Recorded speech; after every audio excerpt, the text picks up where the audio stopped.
Gli ultimi giorni del Consiglio regionale del Veneto prima del voto, secondo Jacopo Berti, candidato alla presidenza del Movimento 5 Stelle, ricordano l'ultimo periodo dell'impero romano, lo sfacelo della dissoluzione. Un giudizio impietoso che punta il dito soprattutto su quelle che vengono ironicamente definite le magie dei finanziamenti regionali, che superano in modo clamoroso il becero sistema del voto di scambio per inondare il Veneto che conta di omaggi e regalini milionari.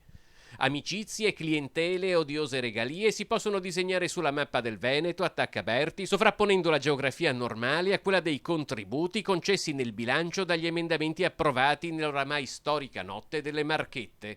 Secondo il candidato dei 5 Stelle iniziano ad emergere i magheggi degli anni passati, come quello della birreria di Nervesa della Battaglia, nata e cresciuta non si sa come, in una sede identificata e finanziata con i fondi destinati ai disabili.